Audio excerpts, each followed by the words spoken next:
차교수와 고등학교 색인물리 시간입니다. 우리 지난 시간에 등가속도 운동 공식을 공부했습니다.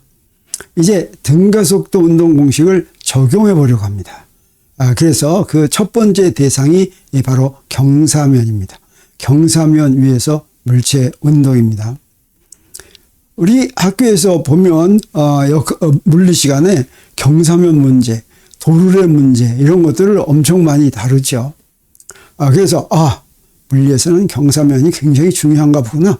우리가 살 때 이 도르래 문제를 꼭 알아야 되겠구나. 이렇게 생각할지 모르지만 사실은 그렇지는 않습니다. 우리가 앞에서 뉴턴의 운동방정식을 배울 때 뉴턴의 운동방정식 식 자체 F는 ma는 아주 간단하지만 물체가 받는 힘이 어떻게 생겼느냐에 따라서 또 대상 물체가 무엇이냐에 따라서 간단할 수도 있고 복잡할 수도 있다고 그랬습니다. 그리고 가장 간단한 경우가 우리 지난 시간에 배운 등가속도 운동이었죠. 등가속도 운동은 어떤 경우에 성립하냐면 물체가 이동하더라도 받는 힘의 크기와 방향이 변하지 않을 때 그럴 때 성립한다고 했습니다.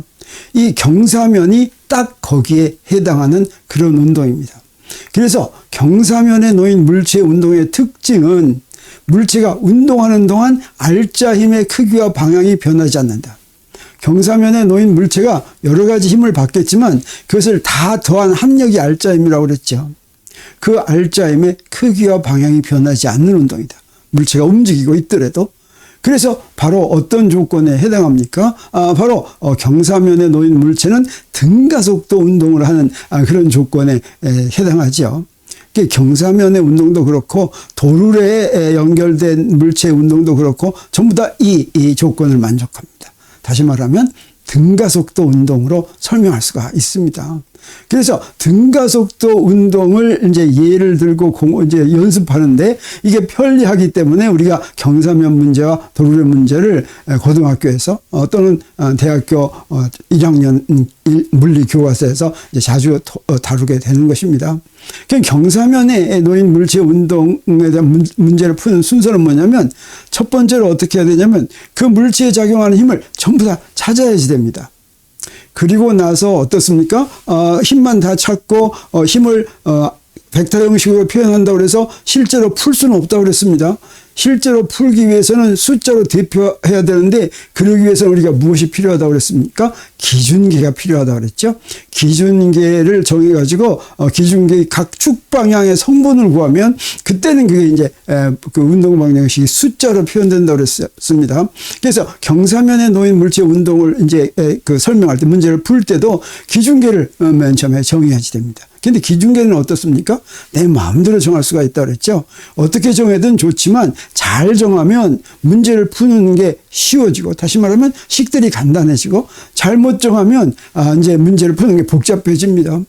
그래서 어떻게 정하는 게 좋냐면 한 축은 적어도 한 축은 경사면 방향으로 정하는 게 좋습니다. 물체가 바로 그 경사면 방향에서 왔다 갔다 하죠. 그래서 그렇게 하고 각 축 방향 성분의 운동 방정식을 세우게 됩니다. 기준계를 먼저 만든 다음에 그러면 우리 X축도 만들고 Y축도 만들고 Z축도 만들고 그런다면 그 X축, Y축에 대한 운동 방정식의 성분을 정한 다음에 그 다음에 우리 뭘 합니까? 경사면에 놓인 물체 운동은 등가속도 운동이니까 각 축 방향의 성분에 대해서 이제 필요할 때 무엇을 이용하냐면 앞에서 배운 우리가 지난 시간에 배운 등가속도 운동 공식을 적용한다라고 하는 것이죠. 그러면 경사면에 놓인 물체는 어떤 힘을 받는지 한번 보겠습니다. 경사면에 놓인 물체가 받는 첫 번째 힘이 바로 중력입니다. 중력은 바로 무엇입니까? 지구가 물체를 잡아다니는 힘이죠. 그래서 지상에 어떤 물체든지 다 이 중력을 받겠습니다. 여기 이런 경사면이 이렇게 있을 때 경사면은 경사각이 세타다 이렇게 얘기합니다. 그리고 이 경사면 위에 질량이 m인 물체가 이렇게 놓였다고 하겠습니다. 그러면 이 물체에 반드시 중력이 작용해야지 됩니다. 질량이 있는 물체는 중력이 작용하죠. 중력은 무엇이라고 했습니까? 우리 힘은 항상 무엇이 무엇한테 작용하는 힘 이렇게 말해야 되는데 중력이라고 하는 것은 지구가 물체를 잡아다니는 힘이라. 이 물체에 작용하는 중력은 지구가 물체를 잡아다니는 힘이다라고 하는 것입니다. 그러면 이 중력이 힘이니까 크기와 방향을 구해야 될 텐데 이 중력의 크기와 방향은 어떻게 구합니까? 중력이라는 힘을 정하는 힘의 법칙으로 구하죠. 그 힘의 법칙이 바로 무엇이냐면 뉴턴의 만유인력 법칙입니다. 그래서 뉴턴의 만유인력 법칙을 이용해서 이 중력의 크기와 방향을 구합니다.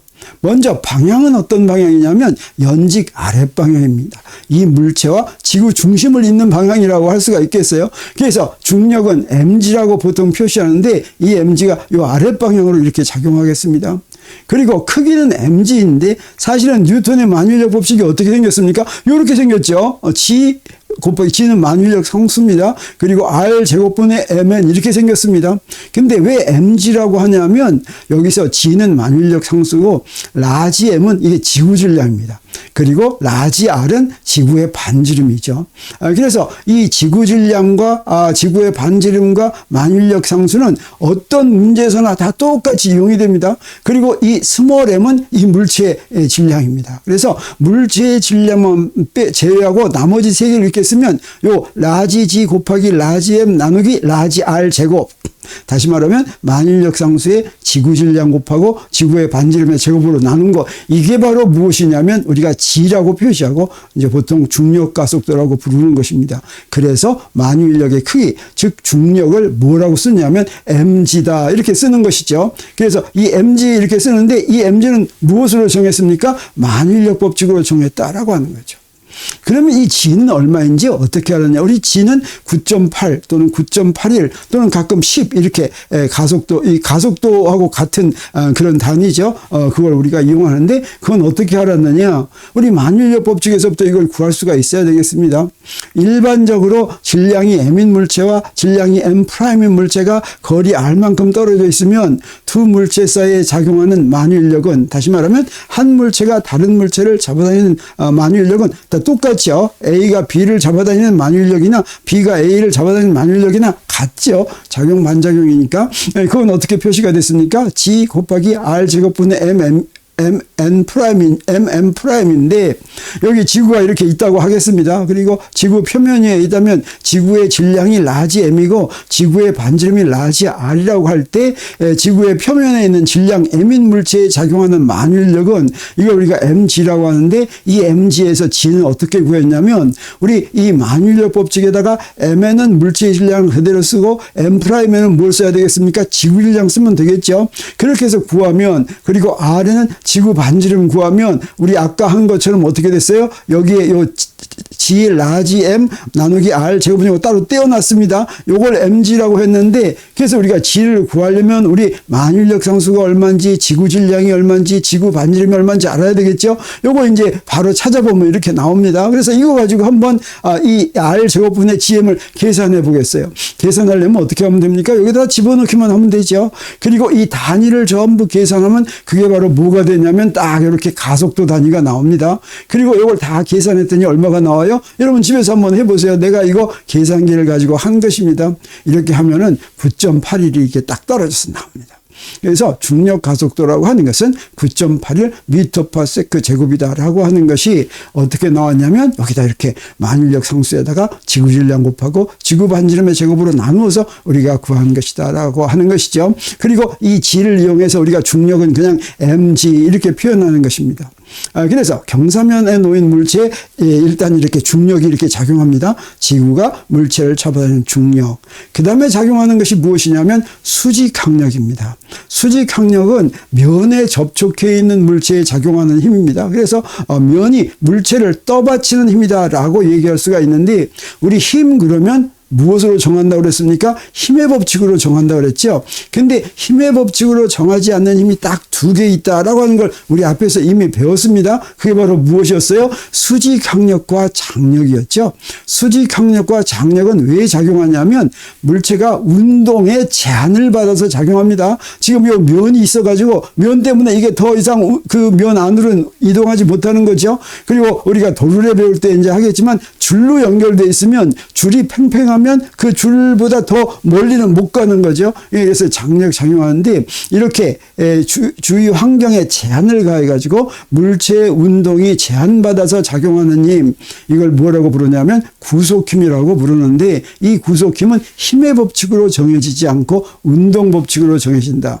그리고 이 수직항력 앞에 수직이라는 이름은 왜 붙었냐면 항상 그 힘이 면과 수직인 방향으로 작용하기 때문에 수직항력이라는 이름이 붙었습니다. 그래서 수직항력은 항상 이 면의 수직인 방향으로 이렇게 작용하는 것입니다. 자, 그러면 왜 항상 수직항력은 이렇게 면의 수직인 방향으로만 작용할까? 좀 궁금하죠? 그거 우리가 알아보겠습니다. 여기 면이 있는데 이런 면에다 물체를 이렇게 올려놨습니다. 그리고 내가 여기서 손으로 이렇게 밀었어요. 손으로 이렇게 밀면 물론 요거 뭐 중력도 있겠지만 그것까지 다 합해서 이 면이 이 물체가 면을 누르는 힘이 이렇게 작용한다고 그랬어요. 이걸 F라고 하겠습니다. 그러면 우리 수직항력은 면이 물체에 작용하는 힘인데, 자, 먼저 이 물체가 면을 이쪽 방향에 이렇게 작용하면 어떻게 되겠습니까? 이런 힘이 있으면 이 힘은 무엇을? 면이 물체를 미는 힘이죠. 그러면 이거에 반작용이 있겠죠. 이거의 반작용은 어떻게 생겼겠습니까? 크기가 같고 방향이 반대죠. 그래서 요 F가 물체가 면을 누르는 힘이라고 한다면 누를 때 딱 밑으로 누르는 게 아니라 지금 비스듬하게 이렇게 누릅니다. 그러면 이것의 반작용은 우리가 어떻게 구할 수가 있냐면 크기는 같고 방향이 반대니까 이렇게 되겠어요. F'은. 그래서 이 F'은 면이 물체에 작용하는 힘입니다. 그래서 요거는 물체가 면을 누르는 힘의 반작용인데 이건 어떻습니까? 면의 수직인 힘이 아니죠. 그래서 이 힘은 두 개로 나누어서 표현할 수가 있습니다. 이렇게 나누니까 어떻습니까? 면의 수직인 방향의 성분을 이렇게 나눌 수가 있고, 이렇게 면의 수직인 방향의 성분을 우리가 뭐라고 부르냐면 수직항력이라고 부르는 것입니다. 그래서 일반적으로 면이 물체한테 작용하는 힘은 꼭 수직일 필요는 없어요. 근데 그 수직인 성분을 우리가 수직항력이라고 부르는 것이죠. 그래서 항상 수직항력이라고 부르고 수직항력을 그려라라고 하면 항상 면의 수직인 방향으로 이제 그리면 되겠죠. 근데 어떻습니까? 여기에 면의 접선 방향, 면에 접하는 방향의 성분도 있겠죠. 이 성분이 바로 무엇이냐면 면이 물체에 작용하는 마찰력입니다. 그래서 이 마찰력 때문에 이게 이제 요 면 쪽으로 잘 움직이지 못하게 하는 이런 게 있습니다. 그래서 일반적으로 물체가 면을 누르는 힘이 이렇게 비슷할 때 그 반작용을 그 면의 수직인 방향과 그 접선 방향으로 분해를 해서 수직인 방향은 수직항력이라고 부르고 면의 접선인 방향의 성분은 우리가 마찰력이라고 부른다고 하는 것이죠. 그래서 수직항력이 무엇인지, 수직항력을 왜 수직항력으로 부르는지 알았습니다. 그래서 경사면에 놓인 물체는 항상 중력과 수직항력이 이렇게 작용합니다. 이 두 개가. 그리고 질량이 M인 물체에 작용하는 중력의 크기는 항상 mg입니다. 그리고 방향은 연직 아랫방향으로 이렇게 향하고, 그 다음에 또 항상 어떤 힘이 작용해야지 되냐면 수직항력이 작용해야 됩니다. 그래서 이 수직항력은 항상 작용하는데 그건 면의 수직인 방향으로 작용하는데, 이 수직항력의 크기는 어떻게 구하느냐? 반드시 뉴턴의 운동방정식으로 이제 정해야지 된다라고 하는 것이죠. 그렇게 되는 것을 우리 나중에 이제 보일 수가 있겠습니다. 그런 다음에는 어떻게 하라고 그랬습니까? 이제 우리 이제 힘은 다 찾았습니다. 우리 그냥 경사면에다가 물질 하나 이렇게 올려놓기만 하면 그 경사면 물체에 작용하는 힘은 중력과 수직항력 두 가지입니다. 그리고 나서 이 물체에다가 줄을 연결한다든가, 이 물체 위에다 또 다른 물체를 얹어 놓는다든가, 이 물체에다가 또 내가 손으로 이렇게 민다든가, 이러면 또 다른 힘이 작용하겠죠. 그 다른 힘은 나중에 또 고려하면 되는데, 그냥 경사면 위에다가 물체를 올려놓기만 하면 작용하는 힘은 이렇게 중력과 수직항력 두 가지다라고 하는 것이죠. 그런 다음에는 어떻게 하라고 그랬습니까? 그런 다음에는 기준계를 정하라고 그랬죠. 기준계를 정한다고 하는 것은 우리 앞에서 영강에서 배웠죠. 어떻게 하는 거라고 그랬습니까? 기준계를 정한다고 하는 것은 원점의 위치를 정하고, 그 다음에 좌표축의 위치를 정하고, 그 다음에 좌표축의 플러스 방향을 정하는 거라고 그랬죠. 근데 이거는 어떻게 정해야 된다고 그랬습니까? 무슨 정하는 방법이 딱 정해져 있다고 그랬습니까? 아니죠. 내 마음대로 정할 수 있다고 그랬죠. 그냥 내 마음대로 정할 때는 어떻게 정하냐면 편리하게 정하는데, 그 편리하게 하는 게 어떻게 하는 건지 내가 여러분한테 힌트를 좀 주겠습니다. 자, 원점의 위치는 어디다 정하는 게 좋냐면 물체의 처음 위치를 원점으로 정하면 편리합니다. 이 경사면 문제 같은 데는 사실은 물체의 원점 위치가 어딘지 뭐 이런 건 확실하게 정하지 않더라도 문제를 다 풀 수가 있습니다. 그리고 좌표축은 어떻게 정하느냐? 좌표축은 서로 수직인 축을 만드는 거죠. 그래서 1차원 운동할 때는 축 하나만 정하면 되고, 2차원 운동할 때는 축 2개를 정하면 되고, 3차원에서 마음대로 움직일 때는 축 3개를 서로 직각이게 정하면 되는데, 이 좌표축의 플러스 방향은 맨 처음에 속도가 어떤 방향인지를 보고 처음 속도 방향으로 정하는 것이 편리합니다. 그래서 좌표의 플러스 방향은 물체의 처음 속도 방향을 경사면의 평행한 축의 플러스 방향으로 정한다. 이 말은 무슨 얘기냐면 물체가 처음에 경사면 아랫방향으로 내려오고 있으면 경사면을 향하는 방향을 축 방향으로 정하는데 아랫방향을 플러스 방향으로 정하면 좋다고 하는 거죠. 근데 물체가 지금 처음에 위로 올라가고 있으면 윗방향을 플러스 방향으로 정하면 좋다고 하는 것입니다. 이렇게 기준계의 플러스 방향을 정하고 그 다음에 내가 쓰는 양들의 플러스 부호와 마이너스 부호가 정해집니다. 그래서 어떤 성분이 내 방향의 플러스 부호 방향이면 플러스 양으로, 그 좌표축의 방향과 같으면 플러스 양으로, 좌표축의 방향과 반대 방향이면 마이너스 방향으로 이렇게 이제 한다고 하는 거죠. 그래서 간단한 문제, 2문제만 풀어가지고 지금 우리가 한 거를 연습해 보겠습니다. 이제 마찰이 없는 경사면 위에 물체를 하나 놓겠어요.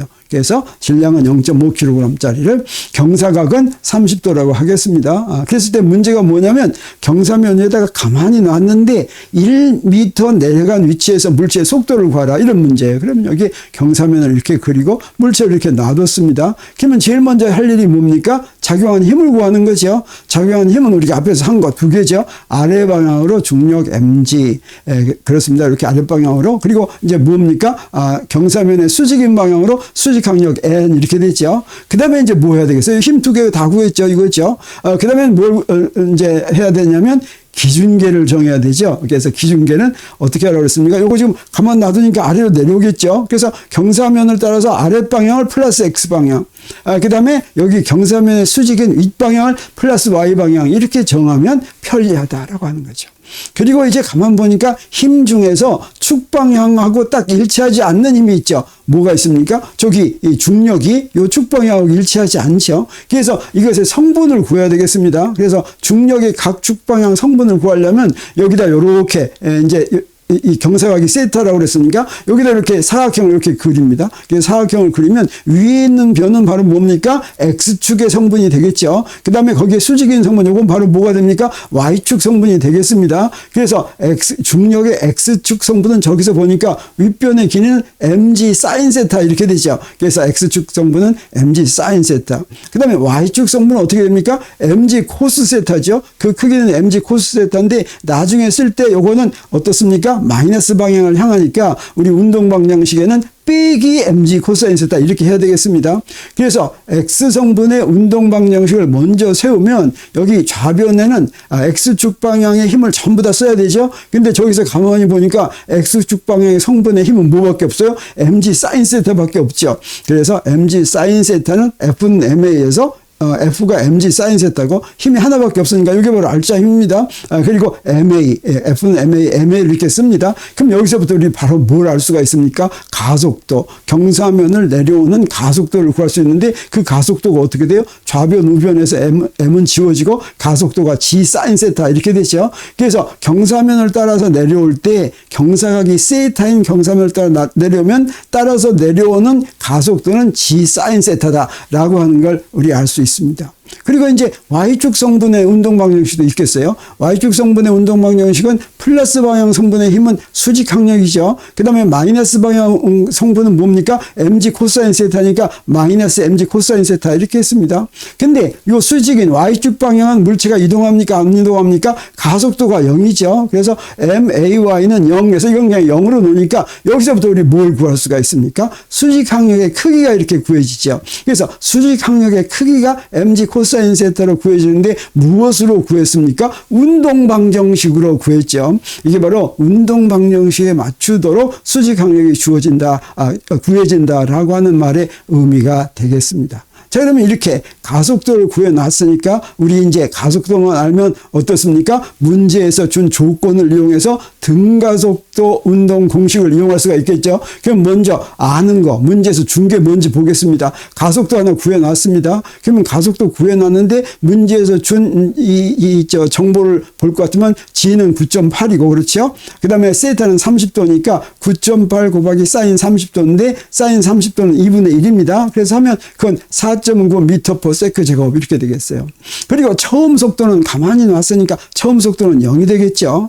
그 다음에 이제 문제에서 1m를 내려간 위치라고 했으니까 그게 바로 x-x0 이렇게 되겠어요. x0가 처음 위치고 x가 나중 위치니까 x에서 x0를 빼면 그게 간거리 이렇게 되겠습니다. 그럼 우리가 구하는 건 뭘 구하라고 그랬어요? 나중 속도를 구하라고 그랬죠. v를 구하라고 그랬죠. 그리고 여기 등가속도 운동 공식이 이렇게 있습니다. 그러면 여기 아는 것과 구하는 것이 다 들어가 있는 식이 여기서 어떤 것입니까? 가만히 보니까 여기 처음 두 식은 시간이 들어가 있는데 시간은 여기 정보가 없죠. 그래서 우리 뭘 이용하면 좋겠냐면 요 세 번째 식, 여기 가만 보니까 이 세 번째 식을 이용할 것 같으면 v를 구할 수가 있겠습니다. v를 제외한 나머지는 다 알고 있죠. 그래서 이 식에서 구하면 v가 뭐가 됩니까? v는 보니까 v는 v0는 0이니까 루트 2ax 이렇게 하면 x-x0 그럼 구할 수 있는 거 우리가 알 수가 있겠어요. 그래서 우리가 알고 있는 걸 다 여기다 집어넣습니다. 2 곱하기 4.9 곱하기 1 이랬습니다. 그러면 SI 단위계에서 속도의 단위는 미터 퍼 세컨이니까 여기 단위 크게 생각할 필요 없이 여기에 있는 양들을 SI 단위로 이렇게 다 집어넣으면 여기서 구하는 단위도 속도 단위 쓰면 되겠어요. 그래서 이거 계산하면 얼마가 되냐면 V는 3.1 미터 퍼 세크가 되는데 그래서 1m 내려온 점에서의 물체의 속도는 3.1 미터 세크인데 우리 여기서 구할 때 어땠습니까? 질량은 0.5kg 이렇게 주어졌는데 질량은 0.5kg이라는 걸 언제 써본 적이 있어요? 없어요? 없죠. 그래서 중력을 받고 움직이는 물체는 이렇게 질량은 상관없이 속도도 결정이 되고 간 위치도 결정이 되고 그런다는 거 우리가 이제 알고 있습니다. 그러면 또 다른 예제를 하나 풀어보겠습니다. 수평면에서 끌고 가는 물체입니다. 수평면이라고 하는 것은 경사면에서 경사각이 0도짜리죠. 그래서 그런 수평면 위에 이제 물체가 5kg짜리가 하나 있는데 이것은 줄을 연결해가지고 수평면과 30도인 각의 방향을 향해서 크기가 2N의 힘으로 끌고 간다고 하겠어요. 그래서 2초 뒤에 물체가 이동한 거리를 구하라라고 한다면 여기에 이렇게 수평면에 이렇게 물체가 있습니다. 제일 먼저 할 일이 뭡니까? 물체에 작용한 힘을 다 구하는 거죠. 그러면 이 물체는 어떤 힘이 작용하겠습니까? 아랫방향으로 중력 작용하겠죠. 그래서 중력 이렇게 그려놓습니다. 그리고 또 수직항력 당연히 작용해야 되죠. 수직항력은 어떤 방향입니까? 위방향이 되겠어요. 수평면의 수직인 방향은 위방향이니까 그래서 위방향으로 수직항력 N 이렇게 작용하겠습니다. 그리고 줄 방향으로 내가 F로 잡아다닌다고 그랬죠. 줄 방향으로 힘 F를 이렇게 잡아다니는데 그때 이 각은 얼마냐면 문제에서 주어진 30도가 되겠습니다. 그렇게 30도를 하면서 F로 이렇게 잡아다니게 되겠어요. 그 다음에 우리 뭐 한다고 그랬습니까? 기준계 정하라고 그랬죠. 기준계 정하면 어떻게 하면 되겠어요? 이건 수평면이니까 수평면에 가는 방향으로 X방향을 정하고 그 윗방향으로 Y방향 이렇게 정하면 되겠습니다. 근데 여기서 가만히 보니까 어떻습니까? 이 각 축 방향과 어긋나는 힘이 있죠. 그게 어떤 게 있습니까? 이 F 있죠. 그래서 F를 또 각 축 방향의 성분으로 이제 나눠야 되겠어요. 그래서 줄을 따라 잡아당기는 힘의 각 축 방향 성분 할 때는 어떻게 하면 돼요? 여기다 이렇게 사각형 그리면 되죠. 그래서 X 방향 성분, X축 성분은 뭐가 됩니까? F 코사인 세타 이렇게 되죠. 저기서 보니까 밑변의 길이죠. 그 다음에 Y축 방향 성분은 뭐가 됩니까? 여기 높이니까 F 사인 세타 이렇게 되겠죠. 그러면 이제 그 운동 방정식을 적용할 수가 있습니다. X축 방향의 성분은 뭐밖에 없습니까? 저기서 가만 보니까 F 코사인 세타밖에 없죠. 그래서 F 코사인 세타는 MA 그랬으니까 여기서부터 우리 가속도를 구할 수 있겠습니다. 그래서 가속도는 M분의 F 코사인 세타 이렇게 되죠. 자, 여기서는 질량이 이제 가속도를 구하는데 정해진다라고 하는 걸 우리가 알 수가 있겠습니다. 그리고 Y성분 운동 방정식을 보면 Y성분의 힘은 위쪽으로 수직 항력이 있고 또 무엇도 있습니까? 내가 잡아다니는 힘의 Y축 성분도 있죠. 그래서 N 더하기 F 사인 세타. 그리고 마이너스 Y 방향으로는 중력이 작용하니까 마이너스 mg. 근데 Y 방향으로는 가속도가 0이니까 이거 0 하면 어떻게 됩니까? 수직 항력이 mg 빼기 F 사인 세타 이렇게 주어지죠. 그래서 우리 그냥 이런 경우에 수평면에 놓인 물체에 작용하는 수직 항력은 그냥 mg다 그러는 게 아니죠. 모든 힘을 다 고려한 다음에 뉴턴의 운동 방정식에 의해서 수직 항력이 정해진다라고 하는 걸 우리 알았습니다. 그리고 여기서 이제 이 가속도는 어떻습니까? 물체가 이동하더라도 변하지 않죠. 등가속도 운동을 하니까 우리가 이제 가는 거리를 구하라고 그랬으니까 그러기 위해서 우리 아는 걸 전부 쓰면 아는 건 뭡니까? 우리 가속도 구했는데 문제에서 준 숫자를 이제 대입하면 어떻게 됩니까? 요거 다 계산하고 코사인 30도는 0.836인가 뭐 그렇죠. 그래서 그거 넣어가지고 계산하면 0.346 미터 퍼 세컨드 제곱 이렇게 되겠습니다. 그리고 처음 속도는 0이죠. 그리고 또 문제에서 준 게 무엇입니까? 2초 후라고 그랬으니까 t는 2초를 이렇게 주면 되겠어요. 그리고 뭘 구하라고 그랬습니까? 간거리는 x-x0 이렇게 되겠죠. 그리고 이제 등가속도 운동 공식을 이렇게 봅니다. 그러면 여기서 보니까 여기 있는 거를 전부 나와 있는 게 뭐밖에 없습니까? 여기 간거리를 구하라고 했으니까 첫 번째 식은 아닙니다. 그다음에 그 세 번째 식은 V를 알아야 되는데 여기 V가 안 주어졌죠. 딱 보니까 뭘 이용하면 됩니까? 두 번째 식을 이용하면 딱 되죠. 그래서 이동한 거리는 저기 x 빼기 x0 하면 요 두 개가 나오는데 v0는 0이니까 어떤 하나만 남았어요? 2분의 1 at제곱 하나만 남았죠. 그래서 물체가 이동한 거리는 어떻게 구하면 됩니까? x-x0는 2분의 1 at제곱 하니까 여기다 아까 준 걸 다 계산하면 얼마가 됩니까? 0.69m 이렇게 되죠. 자, 이렇게 해서 가속도만 구하면 등가속도 운동한다고 하는 걸 확인했으면 가속도만 구하면 등가속도 운동 공식으로 우리가 풀 수가 있는 걸 알았고 특히 이 수직 항력도 뉴턴의 운동 방정식으로 구해야 된다라고 하는 걸 우리 알았습니다. 그래 경사면에서 움직이는 운동은 등가속도 운동을 하는 예이기 때문에 우리가 고등학교나 대학교 1학년에서 많이 다룬다고 하는 것까지 우리가 공부했습니다. 그래서 오늘 경사면에 대한 문제를 이제 했는데 가만 보니까 경사면에 여러 가지 문제가 있을 수가 있을 것 같아요. 지금 아주 간단한 거 두 개만 풀었죠. 다음 시간에는 경사면에 대한 예제를 몇 문제 풀어보고 그 다음 시간에 우리가 도르래를 공부하려고 합니다. 자, 오늘 경사면에 대한 강의는 이것으로 마칩니다.